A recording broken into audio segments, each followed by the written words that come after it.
I know you've been hearing a lot about gold and gold and gold and gold, so let's talk about silver because that's all we do. Glenn Jessom is my name. I'm a securities lawyer by training and been very fortunate to be part of a group out of Halifax for the last 28 years that have built a lot of silver mines in Mexico. I was privileged to be on the stage with Rick Rule at MIF. I hope Jay doesn't mind me mentioning MIF. He might get angry here and throw me off the stage, but he said something that resonated with me. Always talk about your track record. Well, I'm going to talk about ours before we start. In that 28 years, we built 3 large silver mines.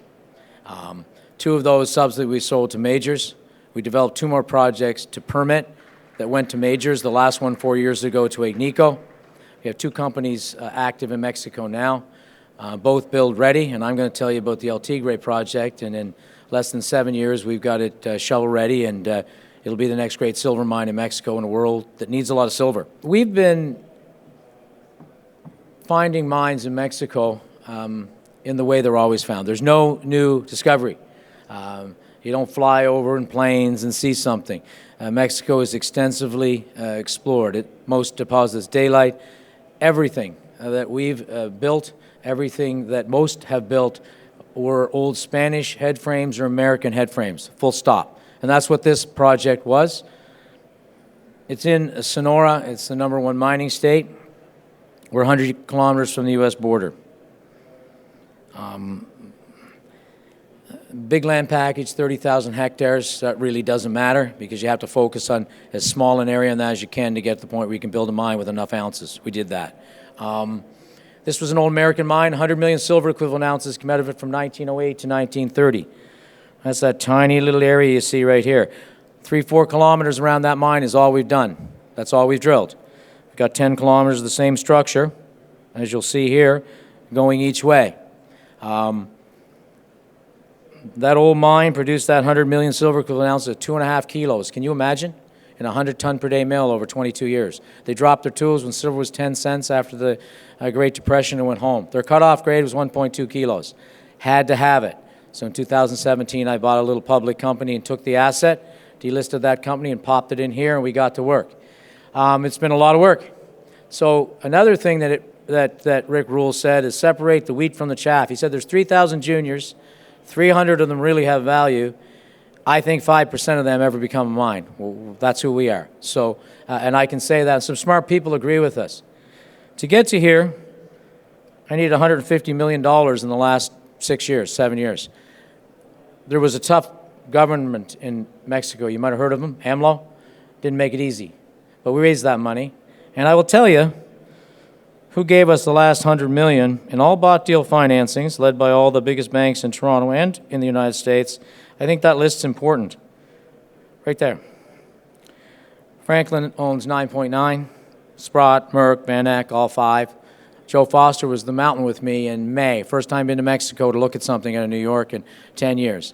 They gave us the $100 million and said, get to work, even though it was a tough political environment. So what do we do with it? We got to work.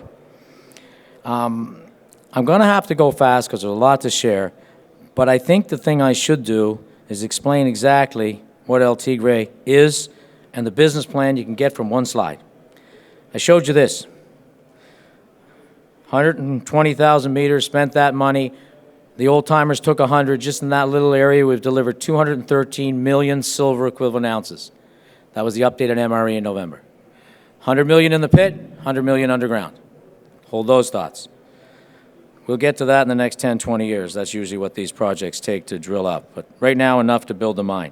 If we took a cross-section right through the middle of where I've done all that work, this is the most important slide we're going to look at in the next 5 minutes. This is El Tigre 101. It's classic Mexico mining. Some narrow vein underground silver mines like Eric's, a good friend of mine, at Silvercrest. It's tough. He made it work with grade. Beautiful mine. 5 years of mine life left, 10 million ounces. That's what we'll be with a lot longer life. Core just bought it for $2 billion. That's a fact. That's not typical Mexico. Typical Mexico is a flowering epithermal system. Big open work, easier, low capex, open pit that you use to fund the underground. That's exactly how we'll play this out. That's done. PFS, I'm going to build on it. I'll show you the numbers in a minute quickly. Underground, 100 million in the open pit, already 113 million in the underground. It's going to become much bigger, but more than enough to build that mine.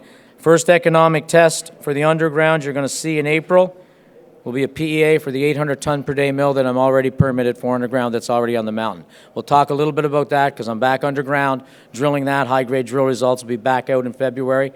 That's door number 2. That's how we build these out in Mexico. Big open pit, easier. Nothing's easy in mining.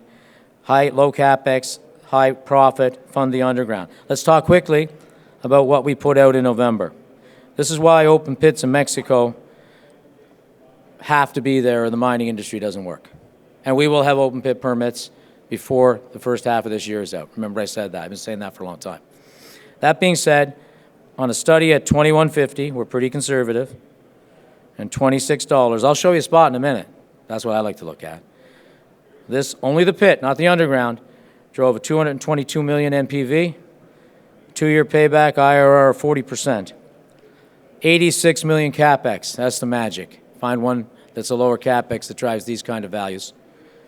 Makes 318 million over the 10 years, USD after-tax free cash flow, and you're a 5 million ounce producer making that kind of money on $12 production costs out of the gate. Easier mining. I'll show you how we're going to do it in a minute. This is what I think is most important. There's my study. I live over here now. I'm not one of these guys that says we're going to 50 bucks. I get happy when I listen to that group on stage this afternoon telling me that because I don't even know how much money I'm going to make at that point. I stopped at 38. But for an $86 million investment in a pit, USD, you drive a $350 million NPV, 55% IRR, you pay back the money, you make a $500 million USD after tax flow. Go look at Core's balance sheet, go look at First Majestic's. Not criticizing my friends, I know them well. We like low, move a little rock as possible, make as much money as possible. It's always been our mantra. It's worked well for 28 years. We're going to build that. I don't have time to get into the pic, but it'll look like this. A little cartoon. That's why it's easier. 2 kilometers. There's zero. The first 3 years, that's why I'm able to bank this. I already have term sheets from the debt providers. We have a PFS. We'll build on it because my first 3 years are at feasibility level study. We have 0 strip in the first 3 years. Incredible. And almost a gram per ton gold. That's a high-grade pit in Mexico. And we drilled all that off the first 3 years you're looking at right there, that pit, to proven resource. That's what we hang our hat on with a 1.6-year payback basically right now. So, ready to go. Real easy. Why? 86 million.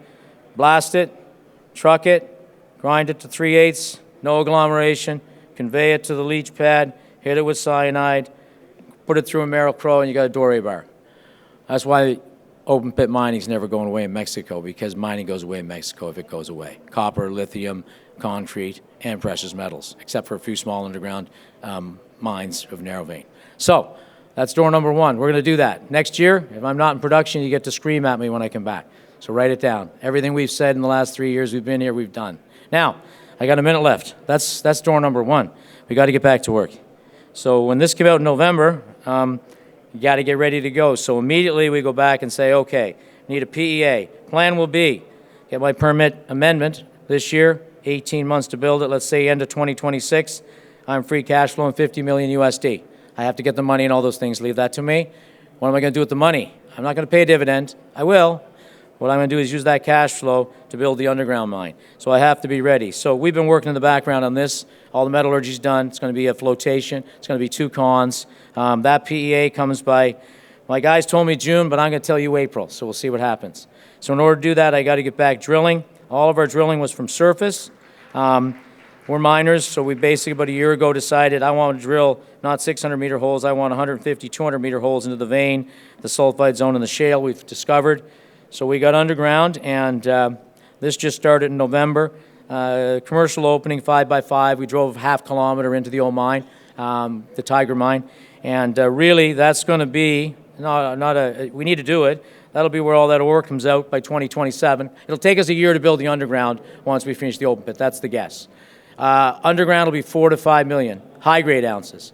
So by end of 27, if my plan works, we're 10 million ounces. Go look at who my competitor, who the people are that are doing that today. Aya, Silvercrest, shorter mine life, Orla, and Gatos. Go look at what they're worth. Starts with a 2. Have a look at that. That's where we're going. Right now, that's to go into, and really that's so these guys can go to work every day and do the underground drilling. February, you'll start to see those high-grade drill results from the sulfide zone. Last thing on Mexico. Go look at my videos I've been putting on my website for the last year. Before AMLO left, I said that Claudia Sheinbaum would be the greatest president ever in the history of Mexico because she will turn that into a top 10 economy by taking foreign investment. She did a speech last weekend. She laid out Plan 2030 for Mexico. And she said she was going to turn that country into a top 10 economy in the world, and she was welcoming foreign investors. We're foreign investors. We're excited to be there. We're not going to leave. And please take a look at SLVR. We think we're going to build the next great silver mine in Mexico, and that'll create value. Thank you.